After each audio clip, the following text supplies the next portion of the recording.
السلام عليكم ورحمة الله وبركاته. الحمد لله رب العالمين، والصلاة والسلام على أشرف المرسلين وعلى آله وصحبه أجمعين، أما بعد، فقد قال الله تعالى في القرآن العظيم والفرقان المجيد: أعوذ بالله من الشيطان الرجيم، بسم الله الرحمن الرحيم. إن عدة الشهور عند الله 12 شهرا في كتاب الله يوم خلق السماوات والأرض منها 4 حرم.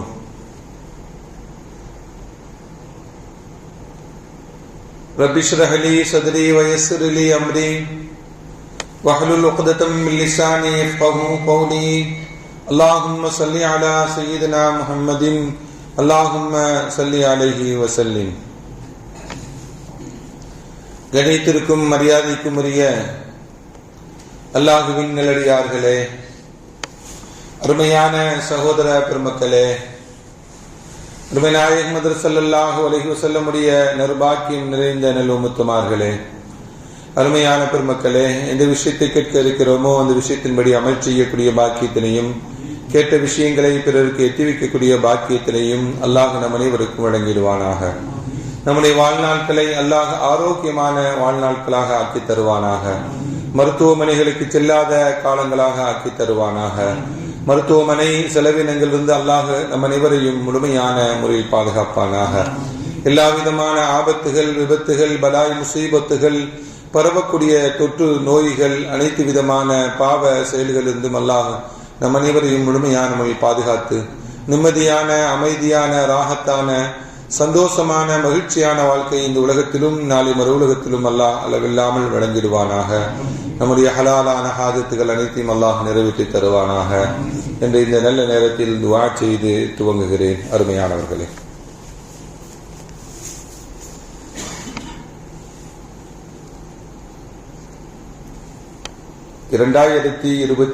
ஆண்டினுடைய கடைசி ஜும்ஆ,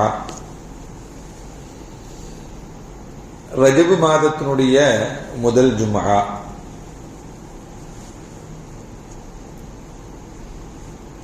ரமலானை அடைவதற்குண்டான காலங்கள் முழுமையாக ஒரு மாதமும், மீதம் இருக்கக்கூடிய இந்த மாதத்தினுடைய மீதம் நாட்களும் தான்.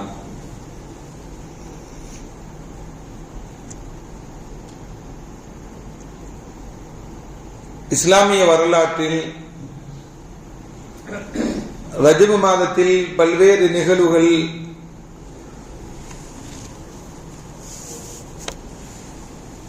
இந்த மாதத்தில் நிகழ்ந்து உள்ளன.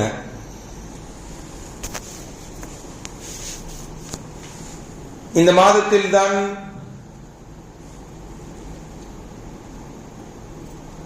இந்த உம்மத்திற்கு அல்லாஹ் தொழுகையும் ஜகாத்தையும் கடமையாக்கிய மாதம் இந்த ரஜபு மாதம் தான். காபாவை நோக்கி முன்னோக்கி தொழுகக்கூடிய நமக்கு உத்தரவு கிடைக்கப்பட்ட மாதம் இந்த ரஜபுடைய மாதம் தான். நபிகள் நாயகம் ஸல்லல்லாஹு அலைஹி வஸல்லம் அவர்கள் நபியாக ஆக்கப்பட்டு அல்லாஹுவை சந்தித்த மாதமும் இந்த ரஜபுடைய மாதம் தான், மிஅராஜுடைய மாதம். ஹிஜ்ரி ஆண்டினுடைய 7வது மாதம் தான் இந்த ரஜபு மாதம்.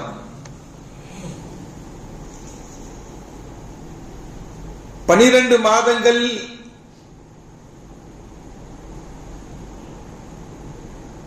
என்பதை குர்ஆன் சொல்லித் தந்து, அந்த 12 மாதங்களில் மின்ஹா 4 ஹுரும், 4 மாதங்கள் சங்கைக்குரிய மாதம் என்று குர்ஆன் சொல்லுகிறது. நபிகள் நாயகம் ஸல்லல்லாஹு அலைஹி வஸல்லம் அவர்கள் இந்த 12 மாதங்களையும் சொல்லிவிட்டு மின்ஹா 4 ஹுரும், இந்த சங்கையான 4 மாதங்கள் ஸல்லல்லாஹு அலைஹி வஸல்லம் சொல்லும் பொழுது ஸலாஸத்துன் முத்தவாலியாத்துன், தொடர்படியாக வரக்கூடிய 3 மாதங்கள், துல்கஅதா, துல்ஹஜ், முஹர்ரம் என்று நபிகள் நாயகம் ஸல்லல்லாஹு அலைஹி வஸல்லம் சொல்லிட்டு ரஜப், ரஜப் அது மட்டும் தனியாக, அது 3 மாதமும் தொடர்படியாக வரக்கூடிய 3 மாதமும் ரஜபுடைய மாதமும். ஐயாமுல் ஜாஹிலியா காலங்களில் இந்த மாதங்களில் போர் செய்யக்கூடாது அப்படிங்கிற ஒரு சட்ட விதிகளை வைத்திருந்தார்கள். அந்த சட்ட விதிகளை அந்த சட்ட விதிகளை அவர்கள் அமலுக்கு வைத்திருந்தனால் அந்த மாதங்களில் கண்ணியமாக கருதப்பட்ட மாதம் அந்த ரஜபுடைய மாதம். அருமையான பெருமக்களே, இன்னும் இந்த ரஜப மாதத்தில் ஏராளமான நிகழ்வுகளை நாம் கோடிட்டு காட்ட முடியும். நபிகள் நாயகம் ஸல்லல்லாஹு அலைஹி வஸல்லம் அவர்களுக்கு நுபுவத் கிடைக்கப்பட்ட பிறகு 5 ஆண்டுகளை அடைந்த பொழுது ஈமானை ஏற்றுக்கொண்ட, இஸ்லாத்தை ஏற்றுக்கொண்ட பெருமக்கள் எல்லாம் சுதந்திரமான முறையில் தொழுக முடியல, குர்ஆன் ஓத முடியல, இஸ்லாத்தை முழுமையாக பின்பற்ற முடியல, பகிரங்கமாக எடுத்து சொல்ல முடியாத சூழ்நிலையில் நபிகள் நாயகம் ஸல்லல்லாஹு அலைஹி வஸல்லம் அவர்கள் இஸ்லாத்தை ஏற்றுக்கொண்டவர்களை எல்லாம் அழைத்து சொன்னாங்க, உங்களுடைய ஈமானை பாதுகாத்துக் கொள்வதற்காக வேண்டி இந்த மக்காவை விட்டு நீங்கள் அபிசீனியாவுக்கு போங்க என்று நபிகள் நாயகம் ஸல்லல்லாஹு அலைஹி வஸல்லம். அபிசீனியா அப்படிங்கிறது இன்றைய எத்தியோப்பியா என்று சொல்லக்கூடிய எத்தியோப்பியாவுக்கு நீங்க போங்க. அந்த எத்தியோப்பியாவுடைய மன்னர் ஒரு கிறிஸ்தவ மன்னராக இருக்கிறார். அவர் யாருக்கும் எந்த விதமான தொந்தரவுகளும் செய்வதில்லை. உங்களுடைய மார்க்கத்தை நீங்கள் நிம்மதியாக கடைபிடித்து வாழ முடியும் என்று இஸ்லாத்தை ஏற்றுக்கொண்ட அனைவர்களையும் நபிகள் நாயகம் ஸல்லல்லாஹு அலைஹி வஸல்லம் அவங்க எத்தியோப்பியாவுக்கு செல்வதற்குண்டான கட்டளையை சொன்னாங்க. அந்த ஸல்லல்லாஹு அலைஹி வஸல்லம் சொன்ன பிறகு ஒரு சில நபர்கள் மட்டும் என்ன பண்ணாங்க, எத்தியோப்பியாவுக்கு போனாங்க. அதுல ஹஜ்ரத் உஸ்மான் ரலியல்லாஹு தஆலா அவர்களும் ஒருவர்கள். நபிகள் நாயகம் ஸல்லல்லாஹு அலைஹி வஸல்லம் அருமை மகளை திருமணம் முடித்திருந்த அன்னை ருக்கையாவை திருமணம் முடித்திருந்த உஸ்மான் ரலியல்லாஹு தஆலா அவர்களும் அன்னை ருக்கையாவும் அங்க ஹிஜ்ரத்துக்கு போனாங்க அப்படிங்கிறது அந்த வரலாற்று குறிப்பில் உள்ளது. முதலாக ஹிஜ்ரத் செய்த மாதமும் இந்த ரஜப் மாதத்துல தான் எத்தியோப்பியாவுக்கு, அபிசீனியாவுக்கு ஹிஜ்ரத் செய்த மாதம் இந்த ரஜபுடைய மாதம் என்பதை நாம் கவனித்து வைத்துக் கொள்ள வேண்டும். அருமையான பெருமக்களே, இங்கிருந்து எத்தியோப்பியாவுக்கு போனாங்கல்ல முஸ்லிம்கள், தன்னுடைய மார்க்கத்தை கடைபிடித்து முழுமையாக வாழ வேண்டும் என்று தானே போனாங்க.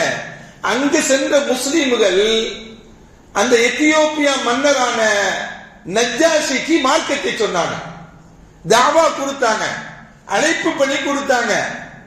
ஒரு கட்டத்தில் அபிசீனியா மன்னர் நஜ்ஜாஷி இஸ்லாத்தை ஏற்றுக் கொள்கிறார்.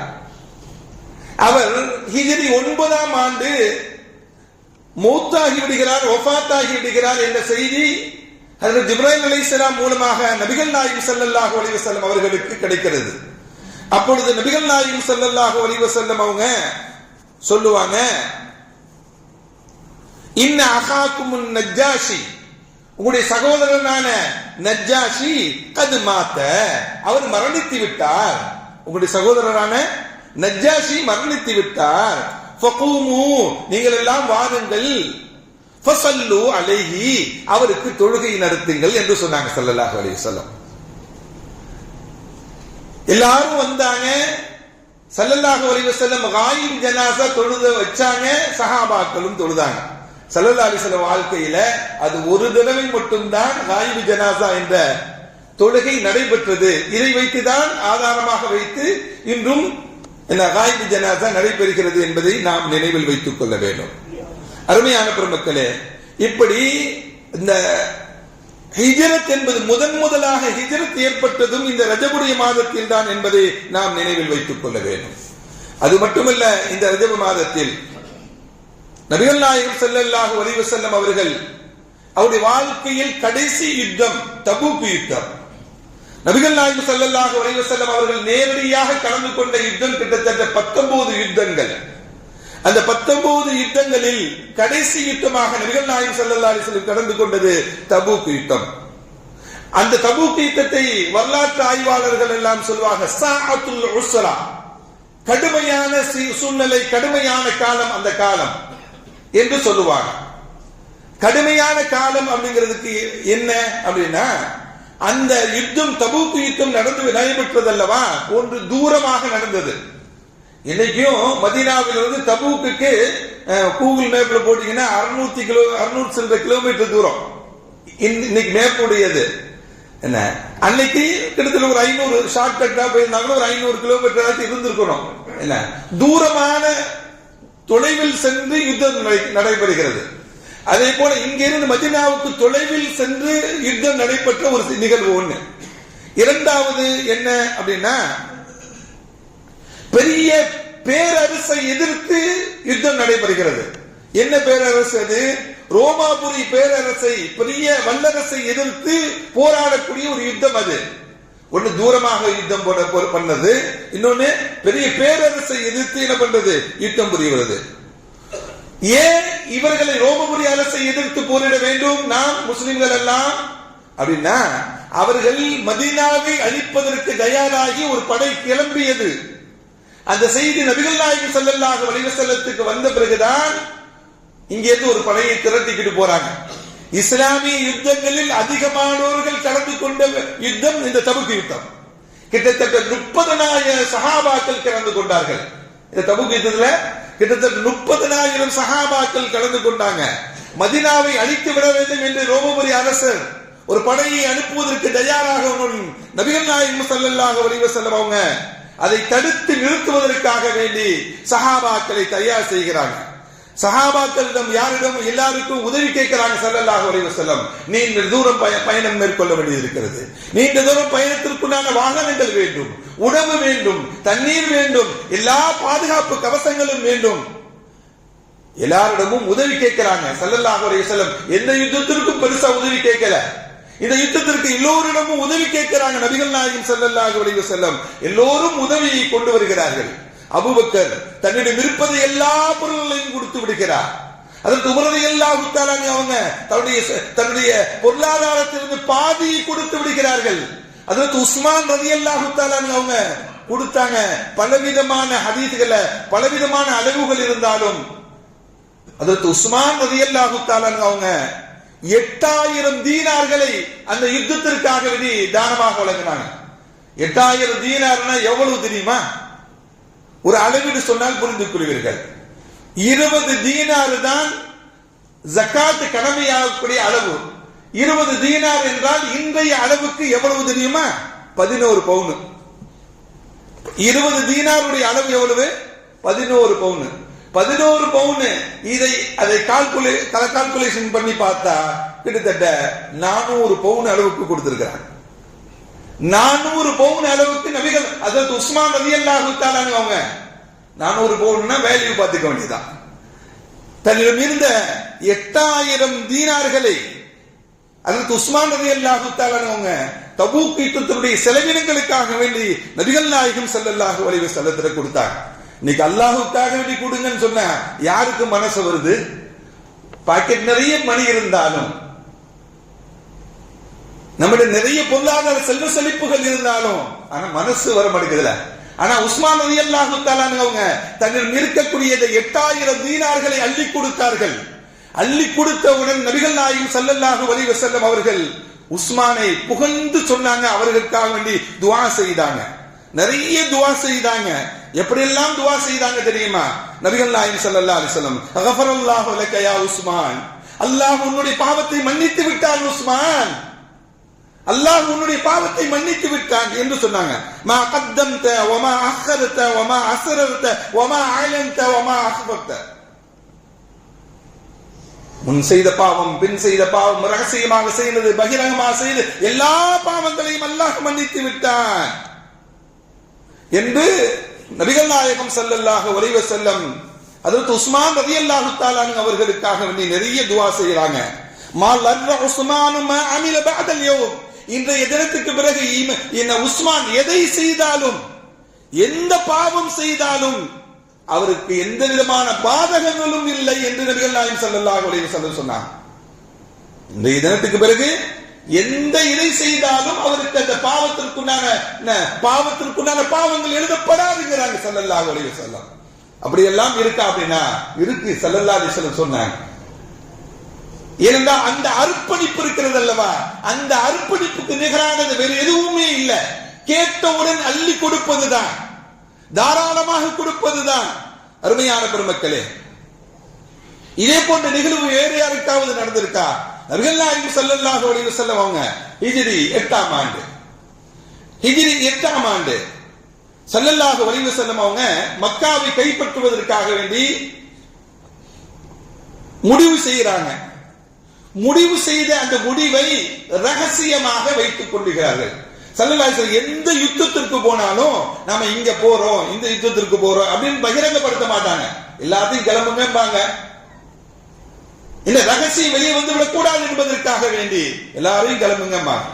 இந்த தபூக்குக்கு கிளம்பக்கூடிய சமயத்தில் கூட எல்லாரும் எங்க போனாங்க, நீங்க எல்லாரும் கிளம்புங்கன்னு தான் சொன்னாங்க ஸல்லல்லாஹு அலைஹி வஸல்லம். கட்டுப்படுவாங்க, தலைமைக்கு கிளம்பினா கிளம்பணும், கட்டுப்படணும். அது கேள்வி எல்லாம் கேட்க கூடாது.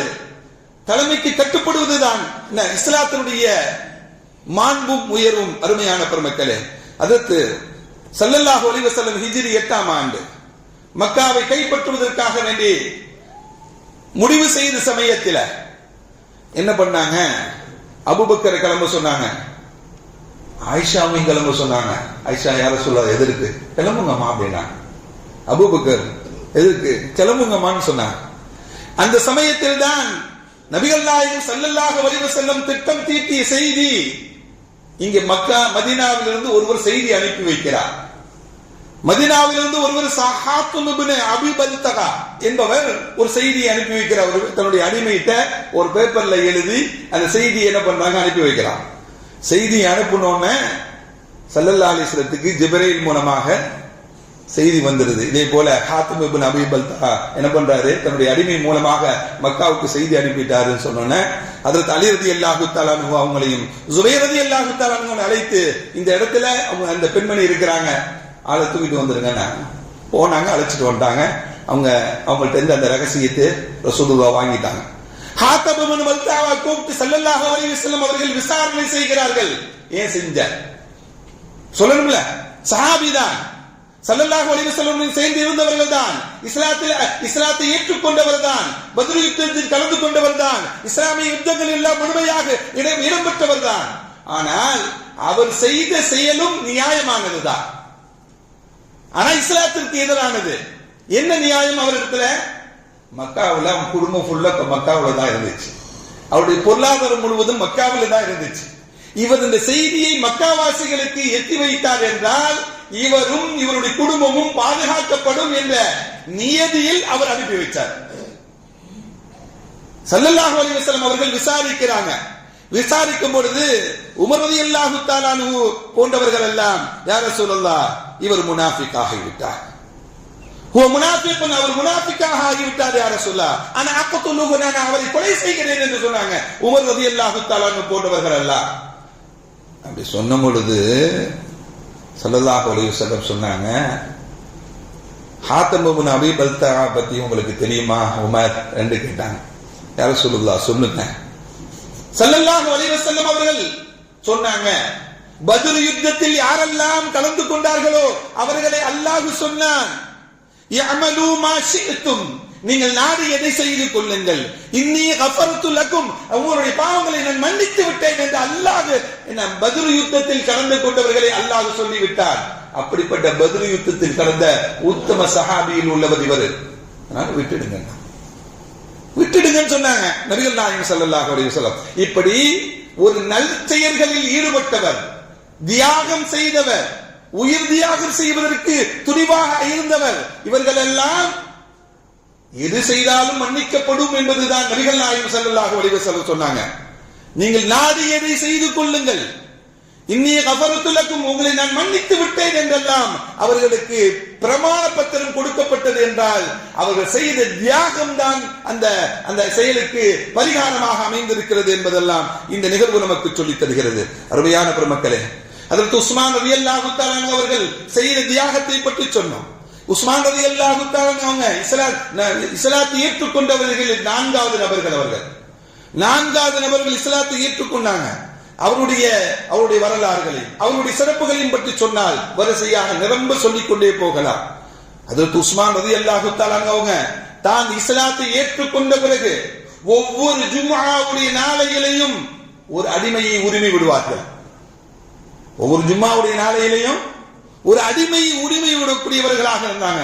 எந்த கரத்தை கொண்டு நபிகள் நாயகம் ஸல்லல்லாஹு அலைஹி வஸல்லம் அவருடைய கரம் பிடித்து இஸ்லாத்தை ஏற்றுக்கொண்டார்களோ அந்த வலது கரத்தினால் தன்னுடைய மறைவான பகுதியை தொட்டதே கிடையாது உஸ்மான் ரலியல்லாஹு தஆலா. ஏன்னா இது ரசூலை தொட்ட கரம். இந்த கரத்தை அசுத்தமான பகுதியில் தொடக்கூடாது என்று தன்னுடைய மறைவான பகுதியை வலது கரத்தால் தொட்டதில்லை. அதற்கு உஸ்மான் ரலியல்லாஹு தஆலா அவங்க சொன்னாங்க, இஸ்லாத்திற்கு முன்பாக நான் விபச்சாரம் செய்ததில்லை, இஸ்லாத்தை ஏற்ற பிறகும் நாங்கள் விபச்சாரம் செய்ததில்லை. அவர்கள் தன்னுடைய வாழ்க்கை முழுவதும் பத்தினியாக வாழ்ந்திருக்கிறார்கள் என்பதை இப்படி இவ்வளவு சிறப்பு பெற்றவர்கள் அதற்கு உஸ்மான் ரலியல்லாஹு தஆலா அவங்க தன் வாழ்க்கையில் பேணுதல் மட்டுமல்ல அர்ப்பணிப்பு குணமும் கொண்டவர்கள் தான் அதற்கு உஸ்மான் ரலியல்லாஹு தஆலா அவங்க. அருமையான பெருமக்களே, இந்த தபூக்கு கிளம்பப்படுகிறது. எல்லோரும் கிளம்பி விட்டார்கள். சில நபர்கள் ஸல்லல்லாஹு அலைஹி வஸல்லம் அவர்களுக்கு பின்னால் ஓடி வருகிறார்கள். யா ரசூலல்லாஹ், நாங்களும் தபூக்குக்கு வருகிறோம், யுத்தத்தில் கலந்து கொள்கிறோம், எங்களுக்கும் எங்கள் வழிவகை செய்து கொள்ளுங்கள் என்று சொன்ன பொழுது நபிகள் நாயகம் ஸல்லல்லாஹு அலைஹி வஸல்லம், எப்படி வருவீங்க? எங்களுக்கு வாகனம் இல்லை யா ரசூலல்லாஹ், நீங்கள் வாகன ஏற்பாடு செய்யுங்கள், அந்த வாகனத்தில் நாங்கள் ஏறிக்கொள்கிறோம். எங்கள்கிட்டையும் வாகனம் இல்லை என்கிறாங்க ஸல்லல்லாஹு அலைஹி வஸல்லம். அவங்களால வர முடியல. தபூக்கு அடைந்த பிறகு ஸல்லல்லாஹு அலைஹி வஸல்லம் அவர்கள் சஹாபா பெருமக்களுக்கு மத்தியிலே உட்கார்ந்து பேசிக் கொண்டிருக்கும் போது சொல்லுவாங்க, சில தோழர்கள் மதீனாவில் இருக்கிறார்கள், நீங்க உங்களுக்கு என்ன நன்மைகள் கொடுக்கப்படுகிறதோ அந்த நன்மை அவர்களுக்கும் கிடைக்கப்படும் என்று நபிகள் நாயகம் ஸல்லல்லாஹு அலைஹி வஸல்லம் சொன்னாங்க. யுத்தத்தில் கலந்து கொண்டவங்க எல்லாம் சொன்னாங்க, யா ரசூலுல்லாஹ், உயிர் தியாகம் செய்வதற்கும் நாங்கள் தயாராக இருக்கிறோம். அவங்க ஊர்ல சும்மா தானே இருக்காங்க யா ரசூலுல்லாஹ், அவர்களுக்கு என்ன நன்மை? அவ்வளவு பெரிய நன்மை.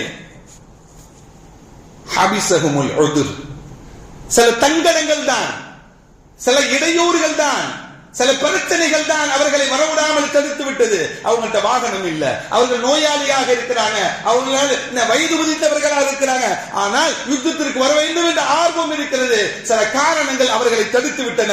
அதனால் அவருக்கு யுத்தத்துக்கு வர முடியாதவர்கள், அவர்களுக்கு உங்களுக்கு என்ன நன்மை கொடுக்கப்படுகிறதோ அந்த நன்மை அவர்களுக்கு கொடுக்கப்படும் என்று நபிகள் நாயகம் ஸல்லல்லாஹு அலைஹி வஸல்லம் அவர்கள் தபூக்கில் கலந்து கொண்ட பெருமக்களுக்காக வேண்டி என்ன பண்ணுவாங்க? கொல்லாதவர்களுக்கு நன்மைகளை சொல்வாங்க நபிகள் நாயகம் ஸல்லல்லாஹு அலைஹி வஸல்லம். இந்த தபூக் யுத்தம் நடந்துச்சுல்ல, இந்த யுத்தம் நடக்கக்கூடிய காலம் கடுமையான கோடை காலம், கடுமையான வெயில். அந்த வெயிலினால் தண்ணீர் பஞ்சம் ஏற்பட்டது. குடிப்பதற்கு தண்ணீர் இல்ல. அபூபக்கர் சித்திக் ரலியல்லாஹு தஆலா சொன்னாங்க, தண்ணீர் இல்லை யா ரசூலல்லாஹ், எல்லோரும் தாகித்தவர்களாக இருக்கிறாங்க, என்ன செய்ய வேண்டும் அபூபக்கர் கேட்ட பொழுது அபூபக்கர் சொன்னாங்க, யா ரசூலல்லாஹ், நீங்கள் கையேந்தி துஆ செய்யுங்க, அல்லாஹ் மழையை இறக்க வைப்பான் யா ரசூலல்லாஹ். ஸல்லல்லாஹு அலைஹி வஸல்லம் உடனே கையை தூக்கி யா அல்லாஹ் மழையை இறக்குவாயாக என்று துஆ செய்தாங்க. மழை ஸல்லல்லாஹு அலைஹி வஸல்லம் கையை கீழே விடுவதற்கு முன்பாக மழை கொட்டியது. எல்லோரும் குடித்துக் கொண்டாங்க, தேவையான தண்ணீரை அந்த மழையினால் பிடித்துக் கொண்டாங்க.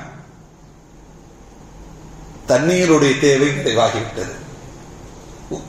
அபூபக்கர் சித்திக் ரலியல்லாஹு தஆலா வர்றாங்க, யா ரசூலல்லாஹ், உண்பதற்கு உணவு இல்ல நிறைய பேருக்கு.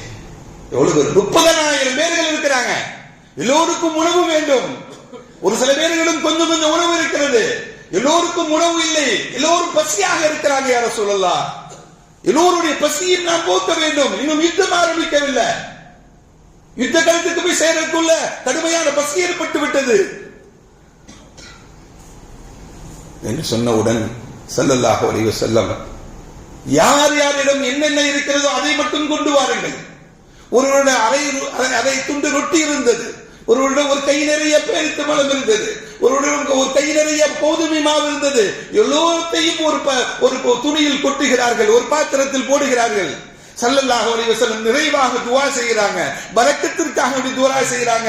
ஸல்லல்லாஹு அலைஹி வஸல்லம் துஆ செய்த பிறகு எல்லோரும் எடுத்துக்கொள்ளுங்கள், உண்ணுங்கள்ங்கிறாங்க. எல்லோரும் உண்ணுகிறார்கள், அதை எடுத்து உண்ணுகிறார்கள். எல்லோரும் உண்ணு, அவர்கள் மற்றவர்களும் தன்னுடைய சேமிப்பில் வைத்துக் கொள்ளக்கூடிய அளவுக்கு அல்லாஹ் பரக்கத்தை ஏற்படுத்தி கொடுத்தான். இதெல்லாம் இந்த தியாகத்தினுடைய வெளிப்பாடாக அல்லாஹ் ஏற்படுத்தி கொடுத்தது. அந்த அர்ப்பணிப்புடைய விளைவாக அல்லாஹ் ஏற்படுத்தி கொடுத்தது.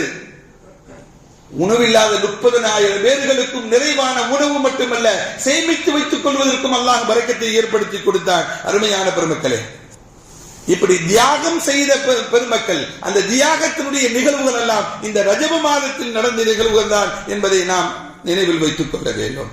அருமையான பெருமக்களே, எதிரிகள் எவ்வளவு பேர் இருந்தாங்க தெரியுமா? 2 லட்சத்துக்கு மேல இருந்தாங்க. 2 லட்சத்துக்கு மேல் யுத்த களத்திற்கு போகிறார்கள். யுத்த களத்திற்கு போவதற்கு முன்பாக எதிரிகள் பின்னோக்கி ஓடிக்கொண்டிருக்கிறார்கள். இங்க 30,000 பேர் தாங்க, எதிரடிகள் 2 லட்சம் பேர். 2 லட்சம் பேர்களும் இந்த 30,000 பேர் படையை பார்த்து பின்னோக்கி ஓடுகிறார்கள். ஸல்லல்லாஹு அலைஹி வஸல்லம் சொன்னாங்க சஹாபாக்கள்ட்ட, நான் பின்னாலே துரத்திக்கிட்டு போவோம், ரோமாபுரி நாட்டு வரையும் துரத்திட்டு போவோம், அவர்களை எவ்வளவு அடித்து பிடிக்க முடியுமோ பிடித்து விடுவோம் என்று நபிகள் நாயகம் ஸல்லல்லாஹு அலைஹி வஸல்லம் சொன்னாங்க. அதற்கு உமர் ரலியல்லாஹு தஆலா சொன்னாங்க, யா ரசூலுல்லாஹ், நான் ஒரு ஆலோசனை சொல்கிறேன், கேட்கிறீங்களா? சொல்லுங்க. வேணாம், பின்ன துரத்திட்டு போவோம், நம்ம மதீனாவுக்கு திரும்பிடுவோம். அவர்கள் நம்மளை எதிர்த்து வரல, பின்னோக்கி போறாங்க. ஏன் அவங்க பின்னாடி போகணும்? நம்ம மதீனாவுக்கு திரும்பிடுவோம் யா ரசூலுல்லாஹ் அப்படின்னா உமருடைய ஆலோசனை நல்ல ஆலோசனை தான் என்று நபிகள் நாயகம் ஸல்லல்லாஹு அலைஹி வஸல்லம் அவங்க மதீனாவுக்கு திரும்பினார்கள். சண்டையே நடக்காமல் திரும்பினாங்க. சண்டையே நடக்காமல் திரும்பிய நிகழ்வுகள் எல்லாம் இதெல்லாம் தியாகத்தின் விளைவாக அல்லாஹ் ஏற்படுத்தி கொடுத்த பெரிய காட்சிகள். இந்த நிகழ்வுகள் எல்லாம், அந்த நிகழ்வு நடந்த நிகழ்வு இந்த ரஜப மாதத்தில் தான் என்பதை நாம் நினைவில் வைத்துக் கொள்ள வேண்டும். இந்த யுத்தத்திற்கு ஒரு 3 பேர் போகல. இந்த யுத்தத்துக்கு 3 பேர் போகல. ஸல்லல்லாஹு அலைஹி வஸல்லம் ஏன் வரல? யுத்தத்திற்கு போகுவதற்குண்டான எல்லா தகுதிகளும் எல்லா சூழ்நிலைகளும் இருந்தும் அவர்கள் போகவில்லை. 3 வேளைகளையும் அழைத்து கேட்கிறாங்க. ஸல்லல்லாஹு அலைஹி வஸல்லம் அவர்கள் எந்த விதமான பொய்யான காரணங்களையும் சொல்லவில்லை. வராத காரணத்தை நேச்சுரலான செய்தியை சொல்லி ஒப்புக்கொண்டுகிறார்கள். நாங்கள் வர முடியவில்லை, வரவில்லை நாங்கள் என்று. அல்லாஹ் தண்டனையை கொடுக்கிறான். என்ன தண்டனை தெரியுமா? அவர்களிடம் யாரும் அவர்களிடம் பேச வேண்டாம். அவர் மனைவி பிள்ளைகள் உட்பட அவர்களிடம் யாருமே பேசல. பள்ளிவாசலுக்கு வருவார், அஸ்ஸலாமு அலைக்கும் பாரு, ஸல்லல்லாஹு அலைஹி வஸல்லம் பதில் சொல்ல மாட்டாங்க. பக்கத்தில் நின்று தொழுவக்கூடிய சலாம் சொன்னா பதில் சொல்ல மாட்டாரு. இவரை பார்த்தா அவர் திரும்பிக்குவாரு. யாருமே ஊர்ல பேசுறோம், யார்கிட்ட தான் பேச முடியும்? இதை விட இவ்வளவு பெரிய தண்டனை வேணும்? ஊர்ல நம்ம யாருமே பேசலன்னா எப்படி இருக்கும் நமக்கு? அவ்வளவு பெரிய கடினமான நாட்களாக அந்த 3 சஹாபாக்களுக்கு அல்லாஹ் அவர்களை மன்னித்ததாக குர்ஆன் வசனம் இறங்கியது. அருமையான பெருமக்களே, அந்த நிகழ்வு, அந்த மன்னிக்கப்பட்ட அந்த ரஜப மாதத்தில் நடந்த அந்த நிகழ்வுக்கு அல்லாஹ் மன்னித்து அந்த 3 சஹாபாக்களுக்கு மன்னிப்பு வழங்கியதாகவும் குர்ஆன் நமக்கு சொல்லி காட்டுகிறது.